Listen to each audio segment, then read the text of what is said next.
हम आपको 3000 से 5000 के बजट में घुमाएंगे भारत के प्रख्यात धार्मिक स्थलों पर। आज हम आपको ले चलेंगे मां अंबा के धाम, अंबाजी के प्रमुख स्थलों की यात्रा पर।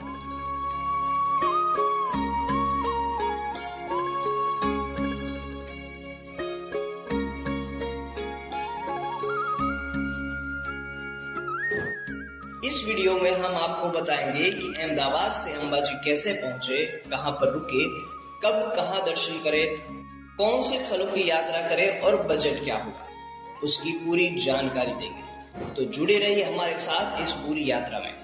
तो सबसे पहले अहमदाबाद बस स्टैंड से GSRTC की बस में बैठ जाइए, जो आपको 24 घंटे उपलब्ध रहती है। लगभग 4.5 घंटे के सफर के बाद आप अंबाजी पहुंचेंगे, जिसका किराया करीबन 150 रुपए है। अंबाजी पहुंचकर रिक्शा से किसी भी अच्छी धर्मशाला में रुक जाइए, जिसकी बुकिंग आप यात्राधाम.org से कर सकते हैं, जिसकी लिंक डिस्क्रिप्शन में दे दी गई है। धर्मशाला में विश्राम करके सबसे पहले आप जाइए अंबाजी मंदिर। अंबाजी की यात्रा सिर्फ दर्शन के लिए ही नहीं, बल्कि इतिहास और आस्था का संगम है। ये मंदिर अति प्राचीन है और 51 शक्तिपीठों में से एक है। माना जाता है कि यहाँ माता सती का हृदय गिरा था। मंदिर के गर्भगृह में मां अंबा की प्रतिमा नहीं है, बल्कि एक चरण पाद स्थापित है। दर्शन के बाद अजय माता मंदिर के दर्शन भी करें, जो मंदिर परिसर में ही स्थित है।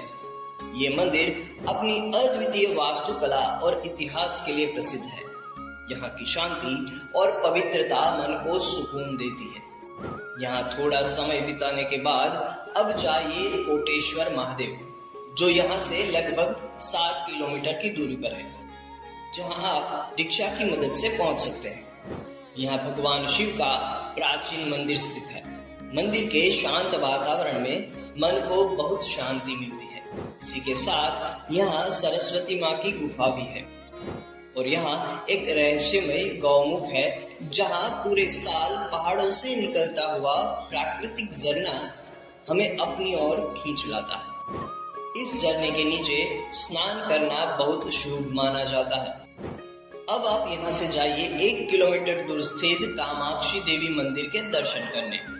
इसकी सुंदरता और धार्मिक महत्ता इसे विशेष बनाती है, जो सभी 51 शक्तिपीठों को एक स्थान पर विराजमान करने के उद्देश्य से बनाया गया है।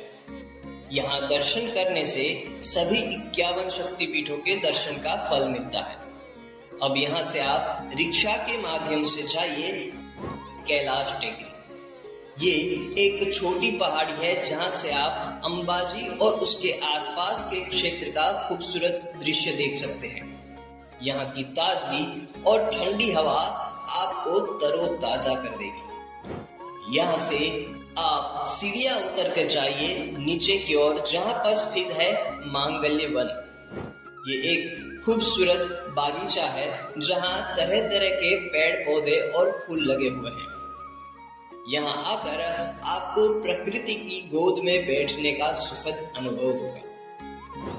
इतनी यात्रा के बाद आपको भूख तो जरूर लगी होगी, तो अब जाइए श्री अंबिका भोजनालय, जो मां अंबा के धाम के पास में स्थित है। यहाँ सिर्फ 16 रुपए में स्वादिष्ट भोजन मिलता है।